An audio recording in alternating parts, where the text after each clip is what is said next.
Sekarang ni kita akan masuk kepada next subtopic untuk 7.1, iaitu trigonometric ratios for any angle. Yang sebelum ni, video sebelum ni kita belajar untuk special angle, iaitu 30, 45 dan 60 sahaja. Tapi macam mana kalau kita nak cari angle, contohnya 160, 235, 15. So ini cara dia. Sebelum tu kamu kena tahu apa dia positive and negative angle. So an angle is positive when it is measured anti-clockwise from the positive x-axis and is negative when it is measured clockwise. So macam ni. Kalau dia always start daripada positive x ni, so ini anti-clockwise, so ini adalah positive angle. Kalau dia ikut arah jam clockwise, dia adalah negative angle. So caranya kita akan gerakkan lah. So contohnya katakan 160 dekat mana. So 160 angle dia adalah dekat sini. Ini adalah 160. Ini adalah dia punya angle theta. Katakan negatif 235. So negatif 235, dia akan start dekat sini. So ini adalah 90, ini adalah 180. So 235 adalah dekat sini. So ini semua sekali ni adalah theta dia adalah negatif 235. Baik, contoh lain lagi. Katakan saya nak angle 190 positif theta. So kita always akan start daripada positif x. So positif dia akan anti-clockwise, so dia akan pergi sini. Sini baru 90, sini 180. So 190 adalah dekat sini. So ini adalah angle theta adalah sama dengan 190. Next kita kena tahu iaitu sign of trigonometric ratios. Baik, sign dia sini semua adalah positif. Sin ke, cos ke, tangent ke, dia adalah positif. Untuk kuadran yang kedua, ini kuadran yang pertama. Kuadran yang kedua dia adalah sin sahaja yang positif. So maksudnya cos dia akan jadi negatif, tangent adalah negatif. Baik, untuk kuadran yang ketiga, tangent sahaja yang positif. So sin adalah negatif, cos adalah negatif. Sama juga dengan yang ini. Untuk kuadran yang keempat, cos sahaja yang positif. So cara nak ingat dia kamu fikirlah. Tapi cara yang saya ingat adalah Ali suka tanam kopi. So ini adalah all positif. Ini adalah sin positif. Ini adalah tangent positif. Ini adalah cos positif. Ini kuadran yang pertama, kuadran yang kedua, kuadran yang ketiga dan kuadran yang keempat. Kemudian kita tengok basic angle. Baik, basic angle ini penting. Is an acute angle measured from the x-axis. So macam ni. Saya bagi contoh, katakan kita ada angle 135. Ini adalah y, ini adalah x, ini adalah theta. Theta adalah 135. So daripada sini 90. So 135 adalah kat sini. So ini adalah theta sama dengan 135. Basic angle kita akan tulis dengan menggunakan alpha. So alpha dia adalah, baik, ini adalah kita punya line ni. So dia measure daripada line ni ke x-axis. So x-axis sini. Kalau angle daripada positif x-axis pergi ke sana. Kalau basic angle daripada mana-mana x-axis yang terdekat, so ini adalah sama dengan 180 tolak 135, dia adalah sama dengan 45 darjah. Saya bagi contoh lain lagi. Katakan saya ada theta dia adalah sama dengan negatif 250. So saya lukis dulu. Ini adalah x, ini adalah y. Ini adalah negative angle, so dia akan ikut arah jam. So sini adalah 90, ini adalah 180. So 200 mesti kat sini. Ini adalah theta sama dengan negatif 250 degree. So sekarang ni apa basic angle dia? Basic angle dia adalah daripada line ni ke x-axis di sini. So basic angle dia adalah sama dengan 270 tolak dengan 250. So basic angle dia adalah 20 degree saja. So ini adalah 20 degree. Okey, saya bagi contoh lain lagi. Katakan saya ada theta adalah sama dengan 315. Saya nak cari basic angle dia. So sekarang ni, okey, saya lukis dulu saya punya angle. So ini adalah 90, 280, 270. So 315 adalah kat sini. So ini adalah theta sama dengan 315.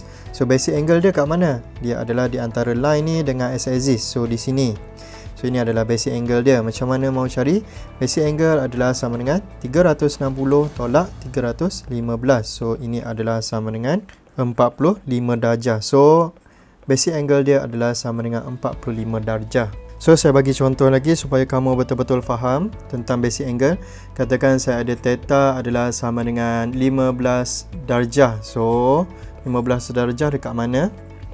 15 darjah adalah kat sini. So ini adalah theta sama dengan 45 darjah.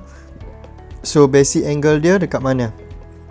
So basic angle dia adalah daripada line ni dengan x-axis juga. So jawapan dia adalah tetap sama, iaitu 15 darjah juga. Okey, katakan theta adalah sama dengan 105.